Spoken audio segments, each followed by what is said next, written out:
were offering some comps tonight, but you don't have one, right? Those tickets are arranged at the General Management Office of Manhattan Theater Club. Right. They're not giving any to the equity people. We don't give out free tickets at the box office. Oh, all right. Okay, thanks.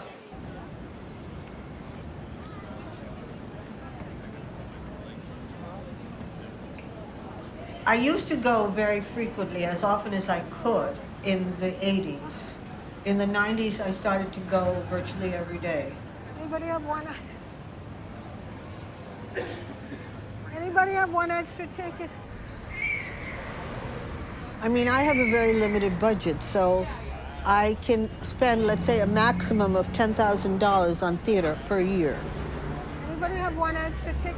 Because I go to 500 plays a year, I have to find ways to economize and try to get as many cheap or free tickets as possible.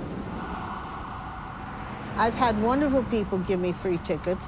Other people, on the other hand, would rather throw that extra ticket in the garbage than give it to somebody.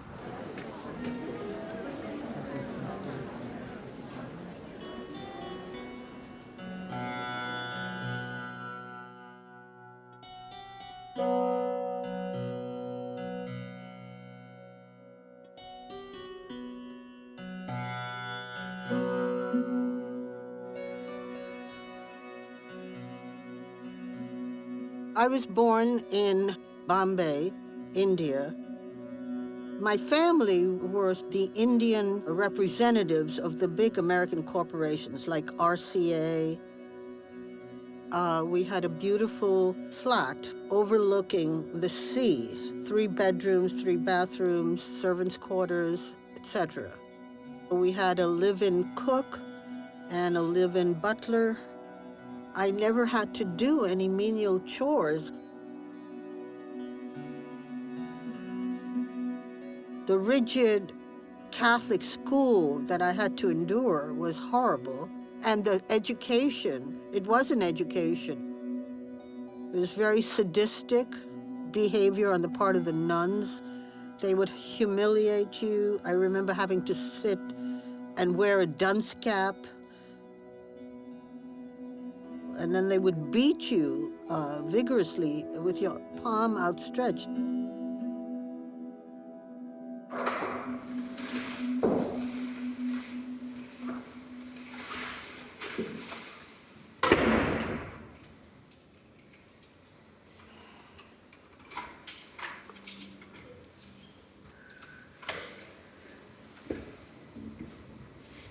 I get up and I never stop for breakfast. I run out the door and go to all my cultural activities.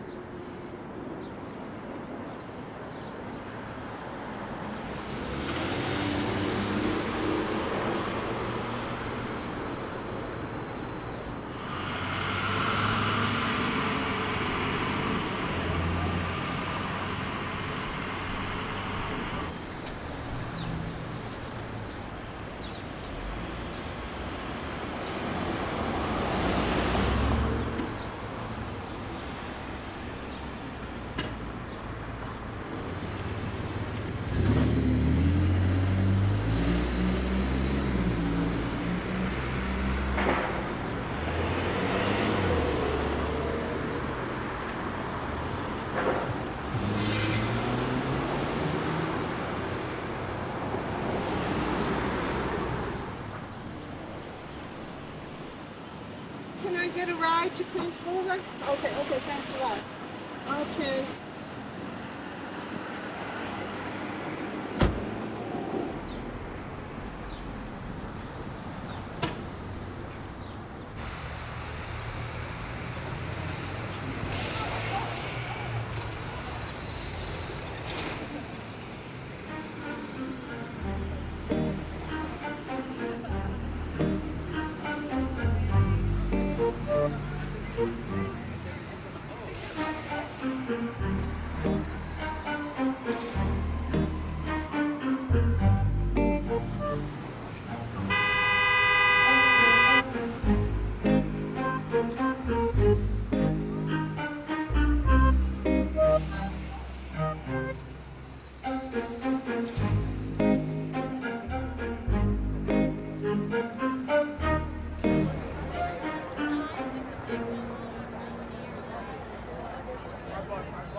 for the plays, just the plays.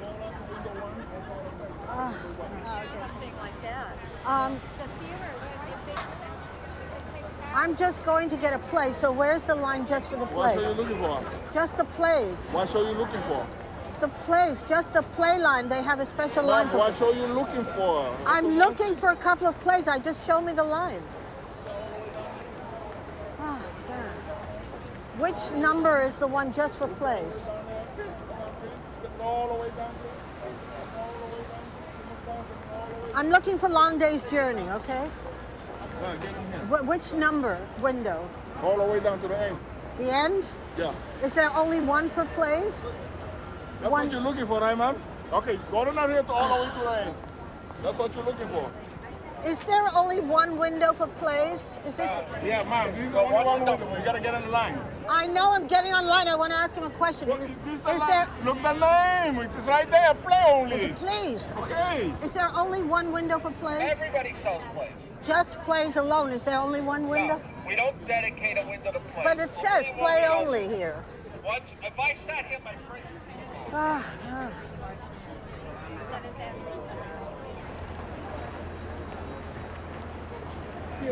I just want to ask him a question. Can I ask you a question? What are you seeing tonight? The curious incident Oh, of the oh, whatever. oh, Great play, you know what? That's In what I London, heard. he told me, the executive director told me, in London they do that well. They came here and won the best play last year. Yes, it did. Unbelievable. Yeah, I hear it's wonderful. Are you visiting? Sort of, yeah. You don't live in here? But yeah, I'm living here for 6 more weeks. What do you do? I was on Broadway here years ago. What play? And Cats, they here at the Winter Garden. I was Rum Tum Tugger for a year and a half here in LA. With I was the 5th Rum Tum Tugger. the Terrence Mann. Terrence Mann, yes. Yeah. I saw Cats 40 times because I used to work as a Broadway usher. Wow. Yeah, have fun. Nice to All talk right. to you. Bye-bye. How much? What's the cheapest ticket for a long days? Long days? 88. 88. That's the cheapest? Yep. And for the Crucible, how much? Crucible?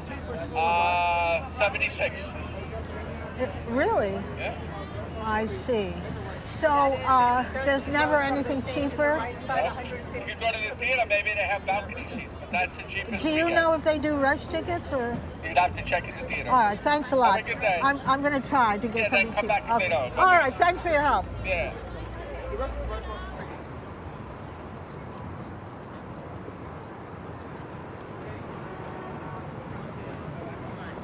Of course, I enjoy eating when the food is presented to me, but it's not my highest priority. Sometimes I may not eat for 2 days, but it's worth it if I can just be able to see the kind of theater that I find very fulfilling and enriching.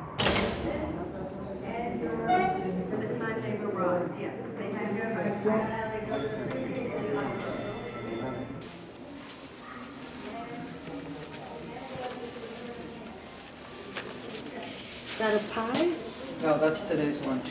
Oh, who's this? Oh, that's for somebody. Yeah. Oh, right. My favorites are eggplant, tacos, and salmon, of course. Yeah. So which is the day when they have the salmon? What's nice too is the coconut curry codfish. I love that. Yeah, that's really nice. And Anything with curry? oh, the ziti was the 8th. Okay. But what's nice is the fish is fresh. There's not any No, I know. stuff on it, I know. breading or whatever. So you're not Right. getting fish surprise. No, and I love getting seconds. That's Yeah, wonderful. yeah. Now, the senior centers will give you very cheap tickets. There are other ways to get very cheap tickets. And they don't like people, taking advantage of that. Many times, especially when the show is sold out, I will stand there with a sign saying I need a ticket. And of course, for some reason, they resent that.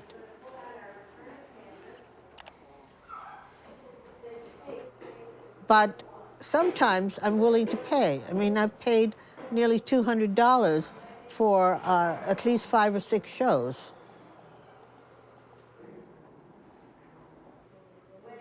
What's the time limit on the computer?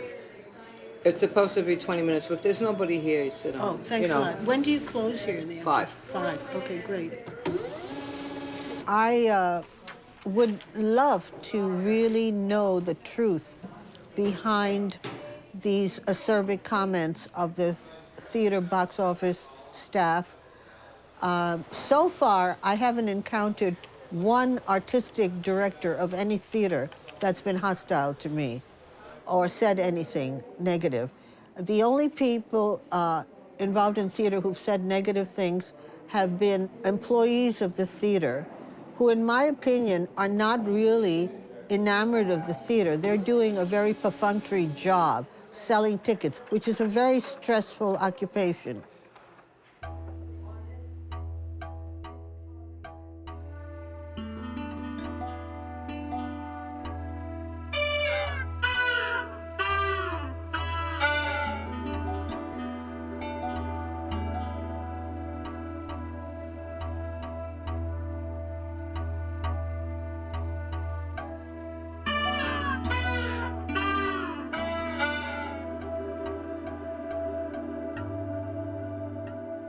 So my father was very unhappy in his marriage, and at that time he was quite wealthy, and so when he went to New York, in the office was this very young, blonde Viennese woman.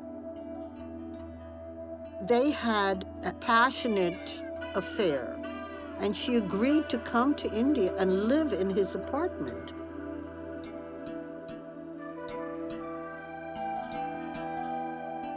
She would live in the guest bedroom, and every night my father would leave the bedroom of my mother and stay, for a few hours in the guest bedroom every night.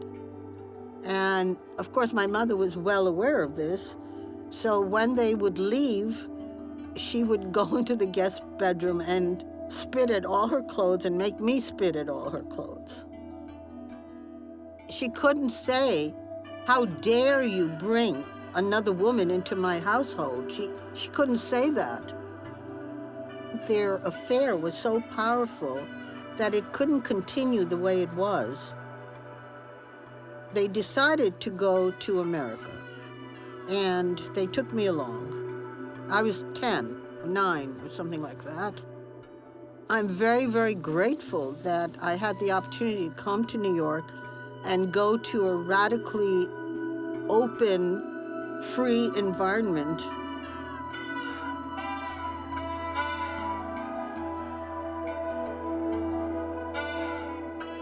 I was very close to my father because there was a problem with my mother, who was mentally ill. My mother showed no affection or emotion. She was not a very good mother. She was not capable of being a good mother.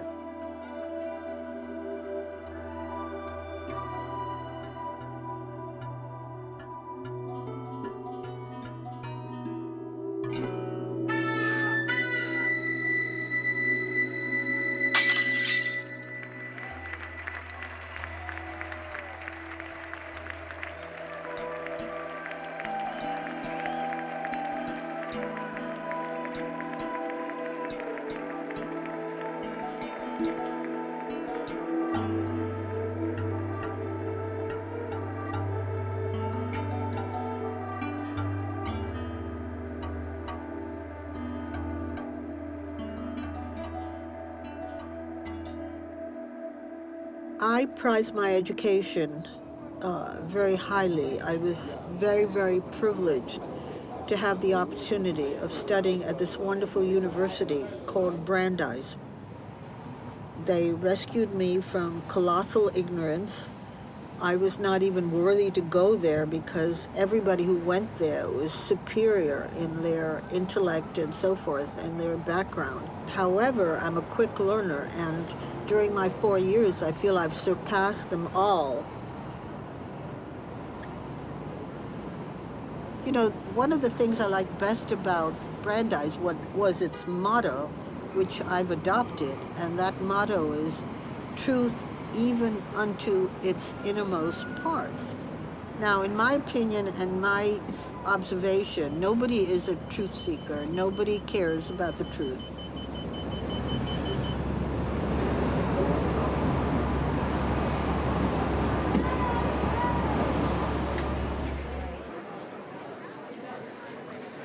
In my senior year, I had this wonderful professor who was a scholar who encouraged me to go to Harvard. I did apply, and I was awarded the first fellowship at the Harvard Center for Middle Eastern Studies. And then I went back to India. I met the Maharaja of Dragadha, who said I was the best read person he had ever met and encouraged me to go to Oxford and wrote a letter on my behalf. 2 weeks later, I was at Oxford studying cargo cults. It's like when you wait for the Messiah, that, in my opinion, is a cargo cult. When you're waiting for something.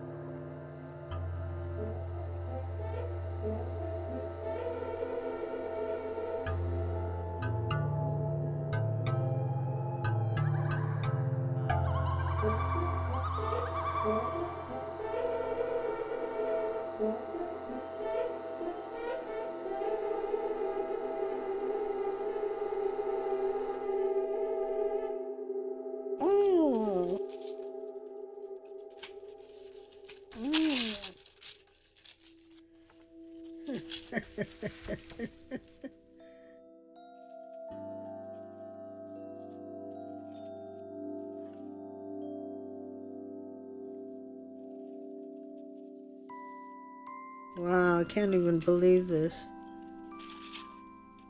See, I would have wound up as one of these hosting cupcakes if I hadn't gone to Brandeis. You see how this is like representing all the values that I totally disdain?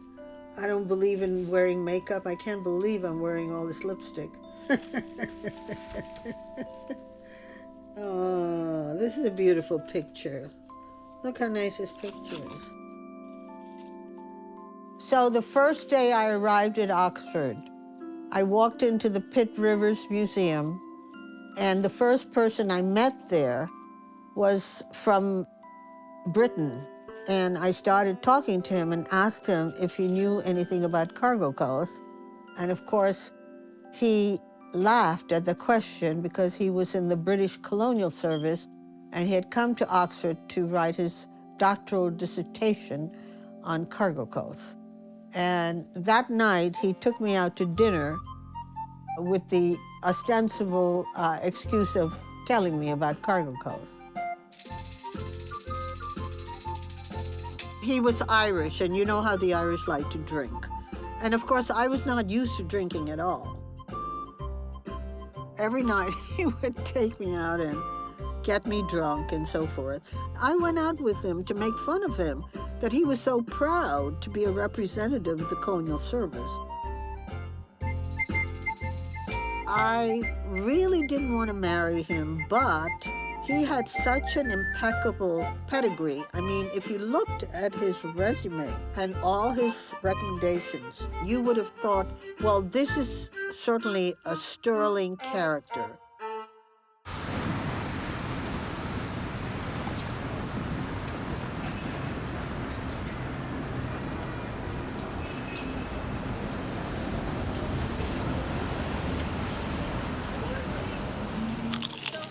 Would you like some spaghetti, Nicki? Well, I don't have a plate or anything. I mean, we'll get you a plate, but I don't know if you could sit out there if you're blocking. Well, if I can move in a little bit, maybe he'll let me, because I'm not going to stay that long. We got a plate, an empty plate?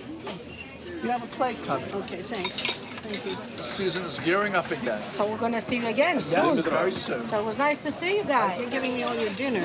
No, we have plenty. You did? So what did you see tonight, Nicki? During the day, I went to a lot of lectures. Should I just take them? Yeah, go ahead. Just like, I'll oh, yeah, okay, thank you very much. I'm small because I'm not able to eat it. I mean, Eat as much as you want, please.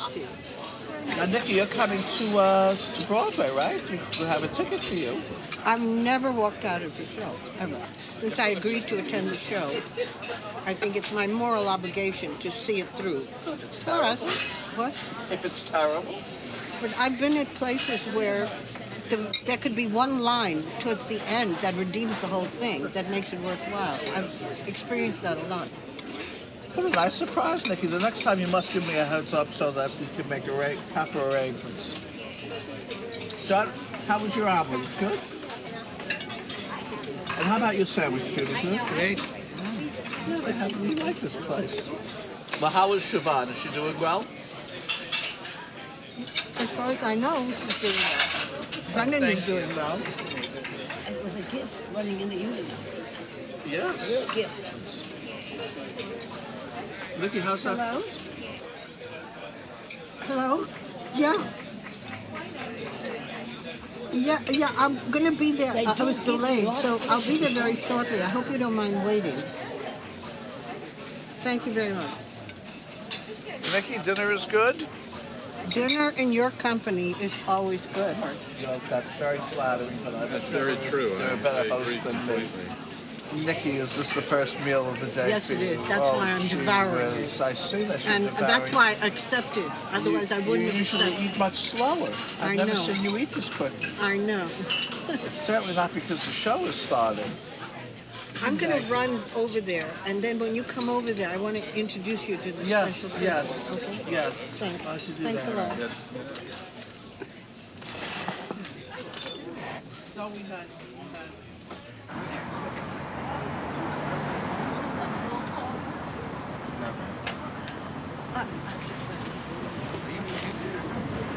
All right. So I'm a little confused about what's going on here, but I'm feeling like I might need to go get security. Ma'am, this Yeah, no, one second. I just have to. Can I have you go in the lobby, please? Yeah, but can you please help me find Well, I'll the... definitely help you, but you need to Okay, go in I the know lobby the to- seat he gave me was Please do D109, this in the lobby. and he said that, God almighty. Through this set of doors right here. He said that I would be sitting next to him, right? So the seat he gave me was D109, now I have to find the seat. Okay.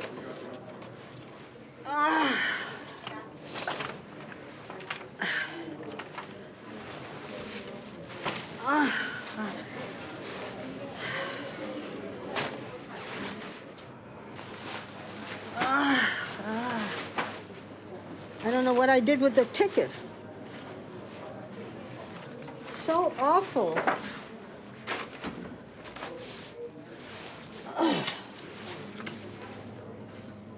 Okay, I found it now.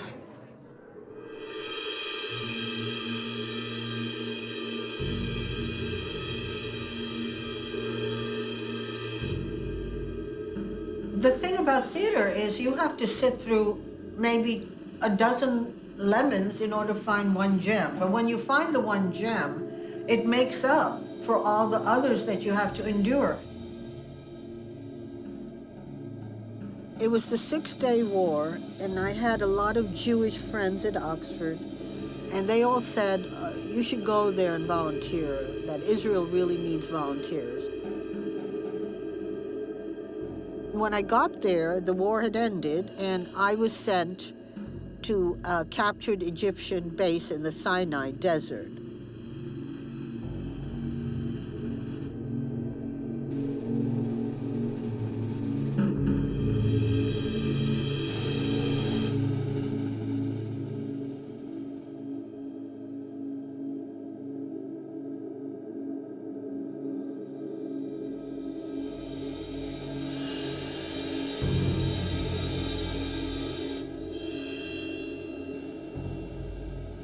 Our job in the captured military base was to serve food to the officers.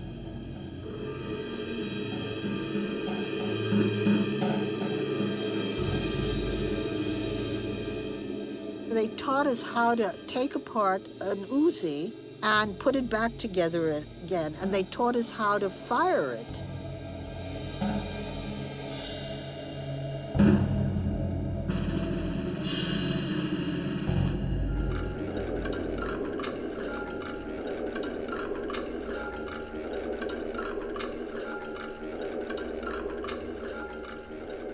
I wound up on this Persian moshab, and they had these fierce, fierce hens. I had never seen live chickens ever before. I mean, they were like commandos. They were just so terrifying. And our job was to go and retrieve the eggs. It was so difficult to do because the hens would attack you. Oh, they were huge, huge. They had fierce beaks, and they would try to peck at your arm, and that was very painful. And I just said I couldn't do it anymore. I just didn't want to be injured by those horrible, fierce hands.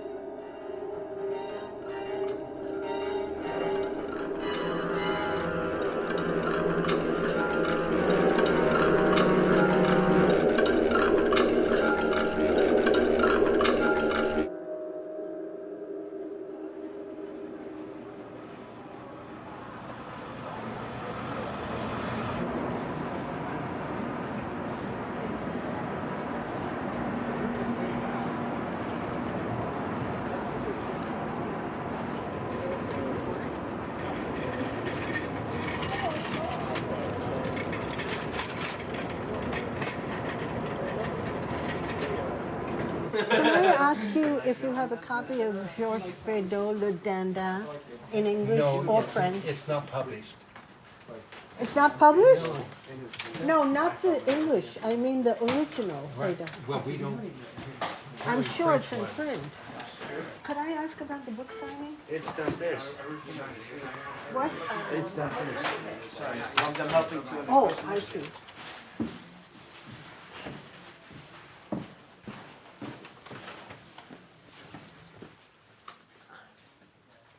Amazing. That's just crazy. That's crazy.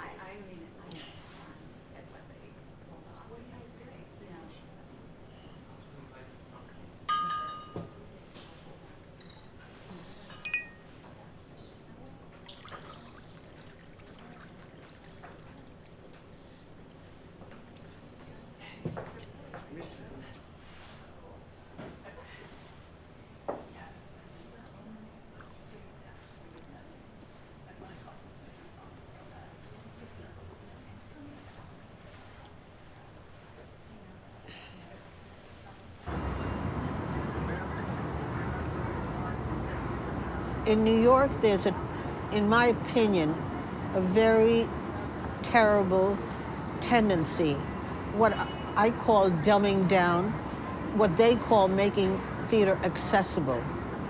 I find really very stupid adaptations of wonderful classic plays.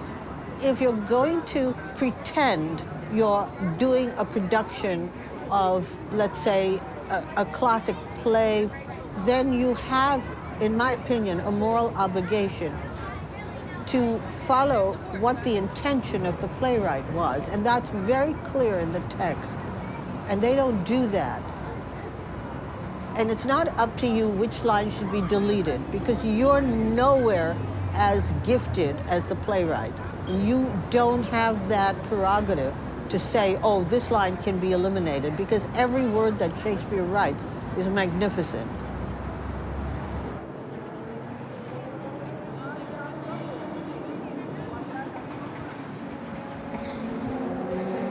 I've been a single parent since my children were 3 months, 18 months, and 2.5. I used to take them to see theater all the time, and they were very eager and willing to go with me, but they didn't really have a choice. And now they just refuse to go to the theater with me because they've had so much. We really have very little to talk about, and they don't really share my worldview about the state of the world and how deplorable it is.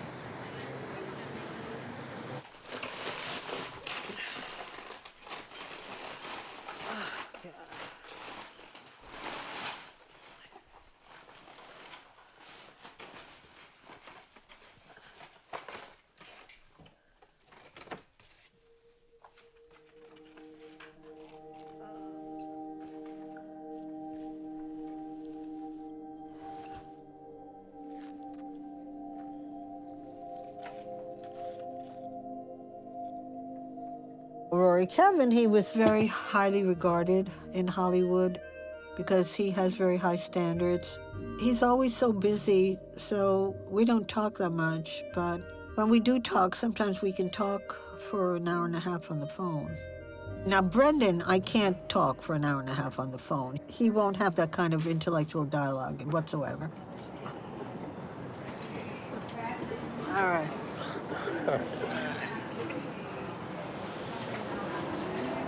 I ordered because, you know, I'm a slow eater. All right. You're looking good. Thank you. You're looking good too. Oh, yeah? Remember that time we were in Brooklyn and Michael Shannon came over to our table and had our sake? Remember that? He's in a play in New York, Eugene O'Neill's Long Day's Journey. I've seen that play, you know, 10 times. So the only reason I wanted to go is because he was in it. Okay. It's a pity, you know, that they got this English director and he doesn't know how to do an Irish play. So what's the point? What do you mean, what's the point? I mean, it was a bad play. No, the play itself is a good play. The thing is, I'm amazed that they would do this play for New York audiences because New York audiences like to have chipper, cheerful stuff.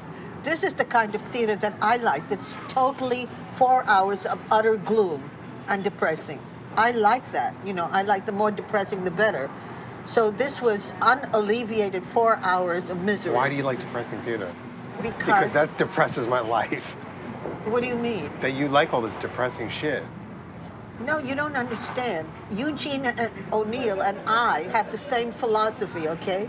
In his play, he talks about endless sorrow and stuff like why? that. Because it shows that, you know, the essential human condition is one of not happiness, but the opposite.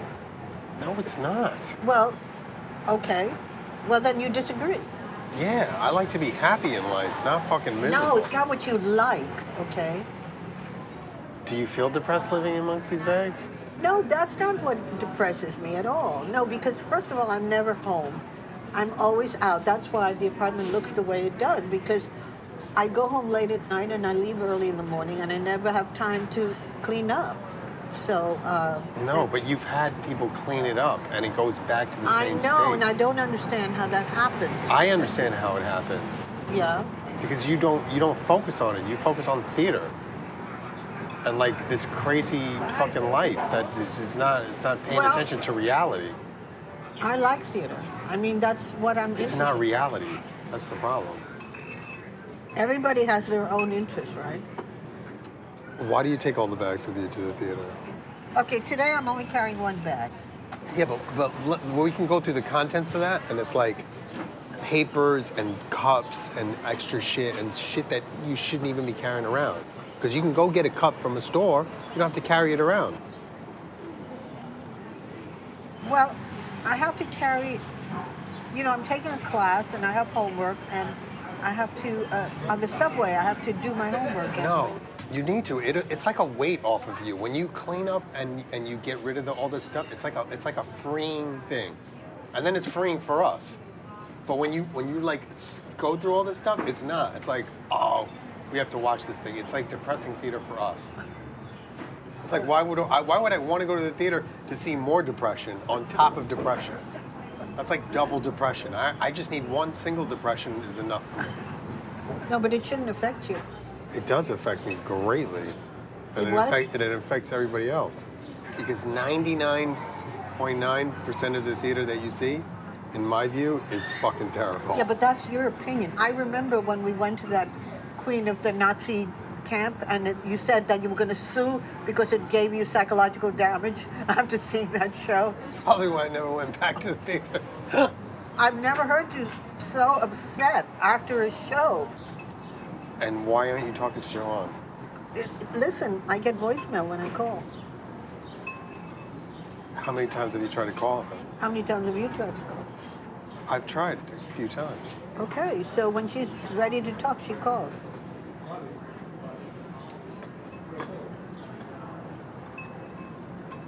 But in the meantime, the Eugene O'Neill Theater is more important.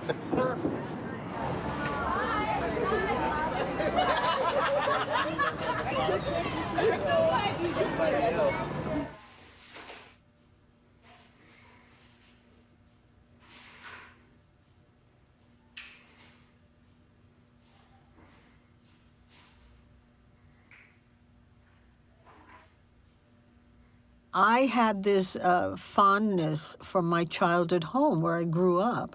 And all these years, I kept it because I always thought maybe, I'd stay there.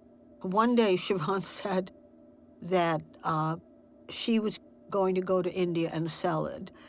She was hungry for the money, so she said that if I didn't allow her to sell it, she was going to commit suicide.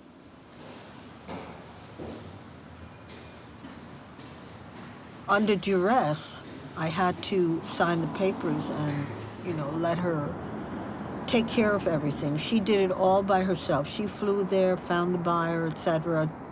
I decided the fair thing would be to split it 4 ways so that we each got exactly 1/4. And then she took an extra 200 grand on top of everybody else's share.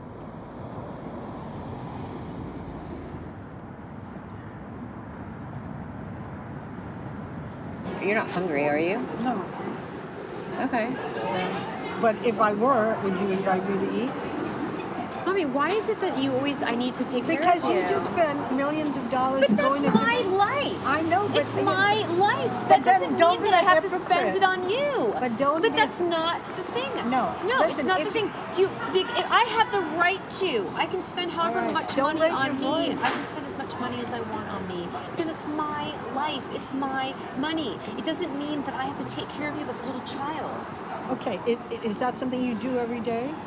Okay. No, I don't spend money all the time. But when's the last time you ever treated me? You're my mother. When's the last time you ever treated me for a meal? Tell me what year that was. How about all this expensive ski vacation?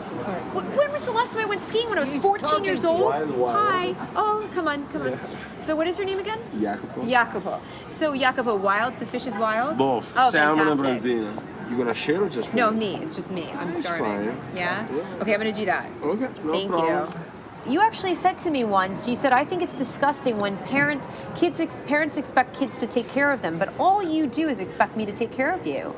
You're so full of baloney. Why don't you use the $375,000 that you have? Why do you keep harping on that? Why do you keep harping on my $40,000 that I spent on the Rolex that he stole, that the black guy stole? Why do you keep harping on that? You're a hypocrite. Because even it's Brendan okay for you took to my side, and he said you were wrong. But okay? you Did you listen are... to Brendan? He thought you were very miserly and you were pitiful. Mommy, Brendan can be entitled to his opinion, but you gave Brendan $375,000, so of course he would take your side. Treated me today. But Brendan should, because he has your $375,000 in addition to his $375,000, so he should treat you. And I think you're a very big hypocrite. You know why? Why? Because you go around telling people how you feel about me, you know, the big love and all that. Here comes the manipulation, and if I really loved her, I'd buy her dinner. No, that's not the point. When I got Brendan out of jail, and I was starving, and I hadn't slept for 3 weeks, and I remember you standing on that Starbucks line, and I had no money, and I'd spent all my weeks, every week of my vacation, working on that probo memorandum to get him out of jail. I really don't want to and have I this turned that to you, and I looked at you, and I said, can you buy me a sandwich? And you said, you can buy it yourself. And I will never forget that, and I have a total resentment against that, okay? But I choose to let it go. Oh, you don't choose to let it go because you harp on it every minute. Every minute you're harping on it. No, I don't. You're actually the broken record that goes on and on and on. Yeah? Sorry. Yes, you're right. No, thank you. You're absolutely right. This Thank is you. very Lower your terrible. voice. Lower your voice. You're the one with the lower low your voice. voice. I don't want to. Who can you hear now? Can you hear her or me? You have to lower your voice. You're speaking way too loud. I just came back why don't you drop it and let's not I actually talk. just came back from Japan where people talk at this level of voice, and I was actually very comfortable with that. And I guarantee that you won't be able to stay at this thing. So we're going to do a bet that you and I will have our first discussion of our life at a normal, reasonable tone. All right.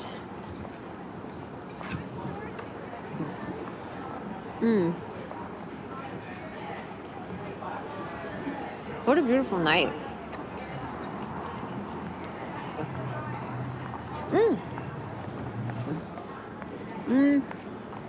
I'm done. If you want the skin, you can have it because I'm not going to eat it. It reminds me of the Beckett play. Are you done with the chicken bones? There's a scene in there. This starving man asks, he has nothing to eat. So, and he's watching this rich man eat a chicken leg. Right. And then he says, can I, are you done? Can I have what's Are you left done with the chicken leg? Right. I think you have some fish under your ring. You have some fish. No, don't waste food. Don't waste food. I'm going to tell the club, and they're going to kick you out of the club because you're not. That's not clean plate. Clean plate is not only clean plate, Mommy. It's clean fingers and clean rings. Those rings have fish underneath it. I'm seeing a little. Look. Flip over your hands. Fish. No, that's not fish. No. What is that? Oh, that's tape. Who needs a jeweler when you have Scotch tape?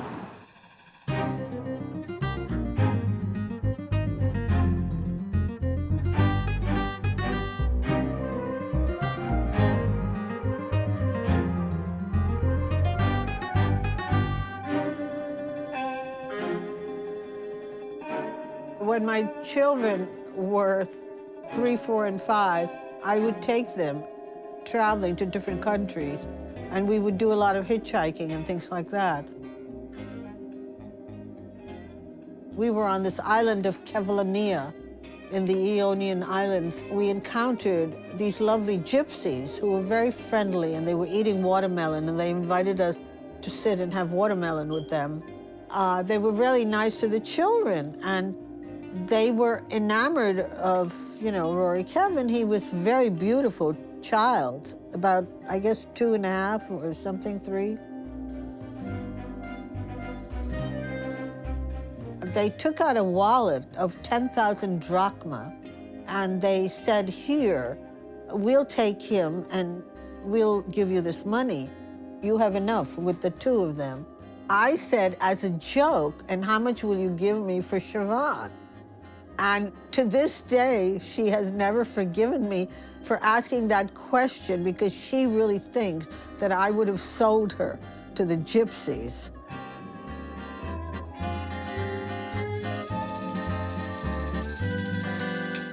I had to go to the bathroom. Finally, they freed the men's room, so I went to the men's room. Men go fast, the women just slow. That's what's... Okay.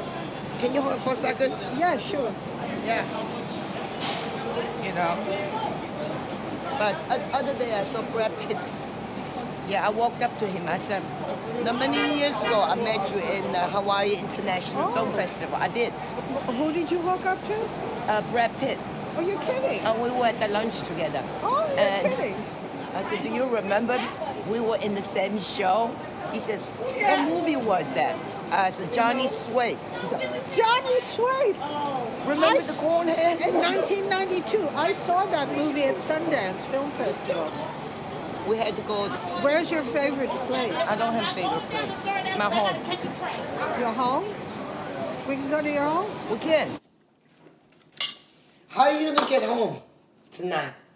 Subway? I'm gonna call my private helicopter. So every evening you go home?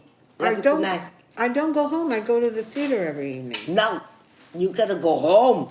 After the theater, I go home. Yeah, you go home tonight. When you lie down, what do you think?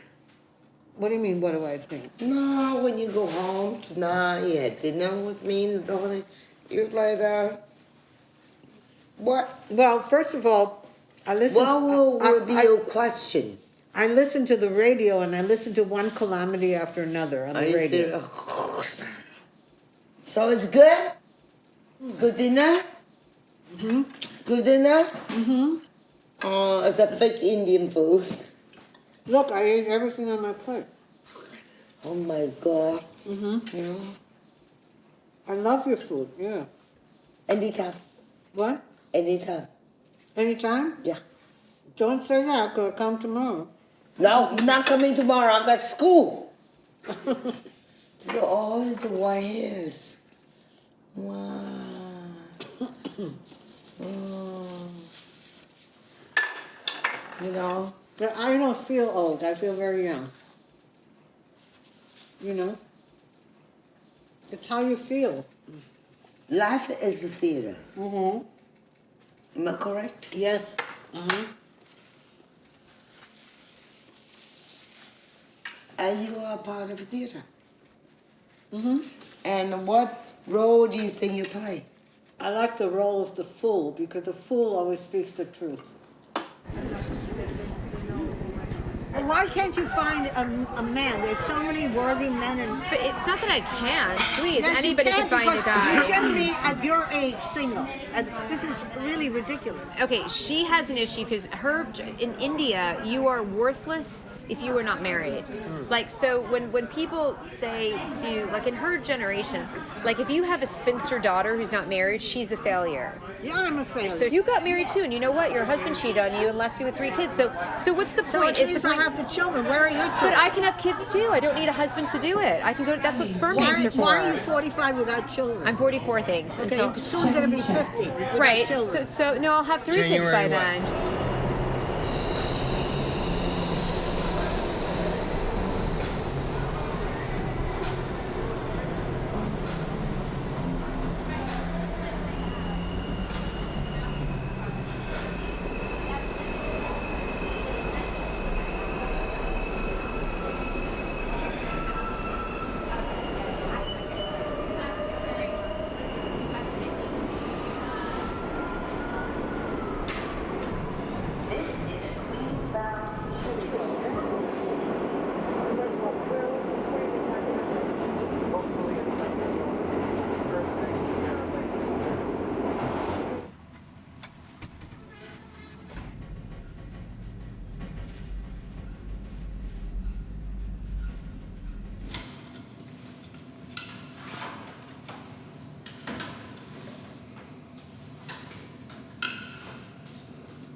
These artificial things, possessions, that's all superficial and it doesn't mean anything.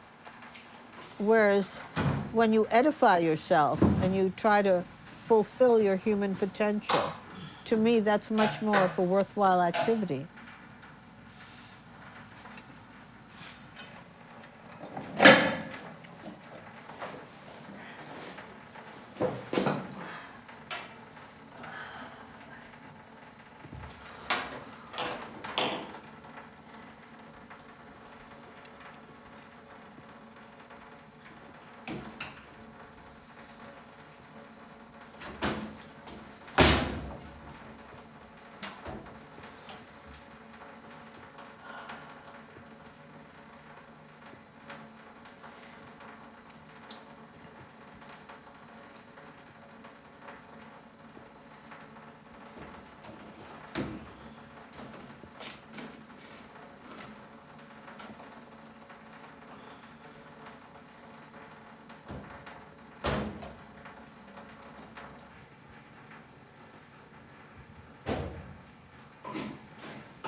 I don't understand this stupid thing.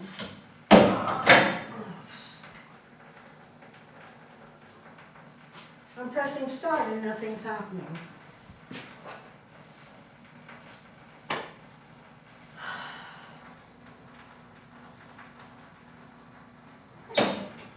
Oh, fine.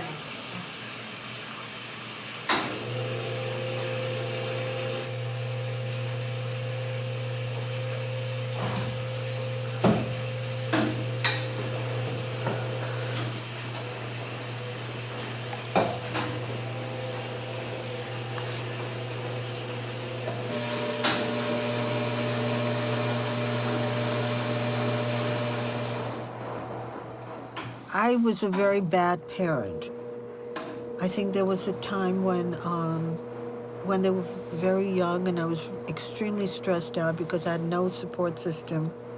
And I think that I have been aggressive towards them.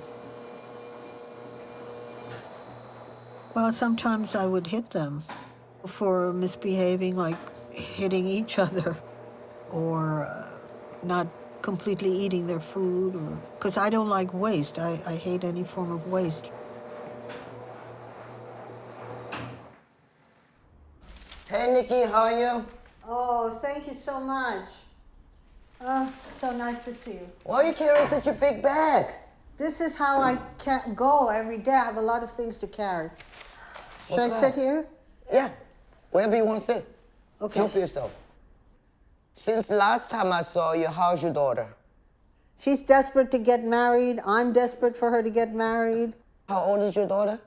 45. 45? Internet, match.com, it's free. She's gone on all the websites, every website. But she got personality issue probably. I don't know. Where did you get married? City Hall.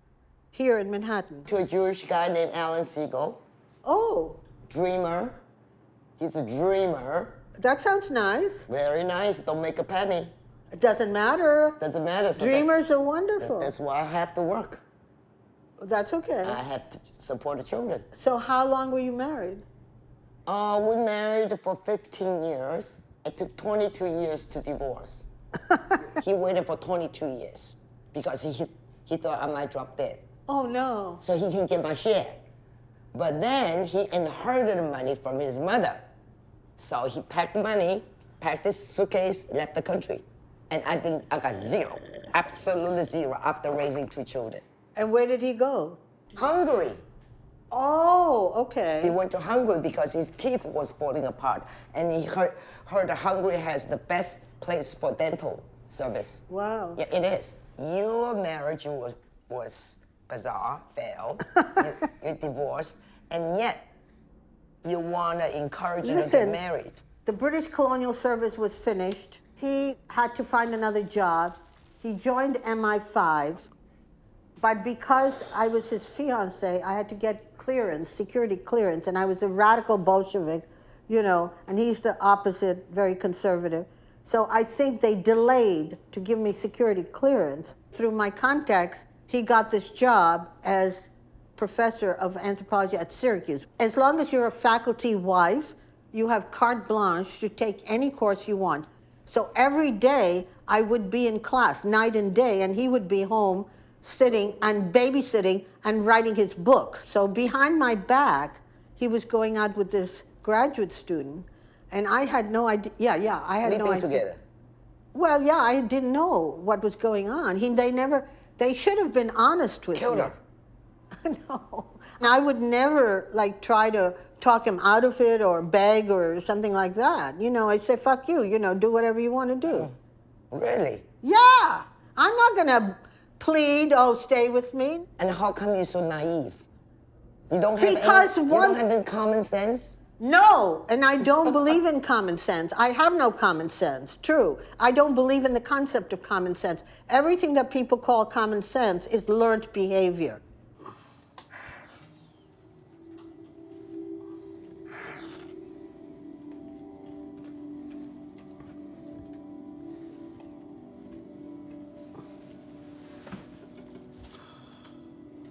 Instead of celebrating Christmas as a sort of spiritual holiday, everybody goes crazy shopping and they feel this pressure that they have to buy 25 gifts for everybody. And then I can't stand the lights and the Christmas trees and the Santa Claus on every corner. It's really terrible for homeless people and people who are alone when they have to watch this endless parade of merriment. I make it a point never to be in New York, and I choose the most non-Christian country to go to on vacation.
I consider myself a philosophical person, but not spiritual.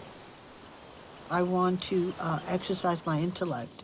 That gives me joy, rather than, let's say, spending a day meditating or chanting or something like that.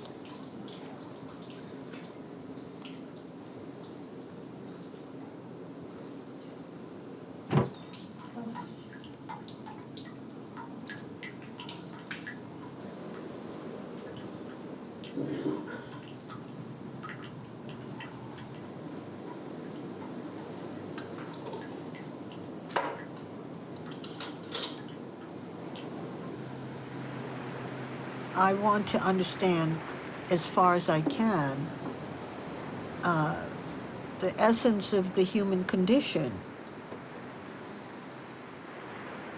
It's a very bizarre situation where this tiny speck in this huge universe and human behavior is becoming worse and worse instead of better and better. That's one of my fields of inquiry, is to try to understand why that is, why we're not following a steadily upward path towards enlightenment instead of a retrograde path towards degeneration and violence and brutality and tyranny.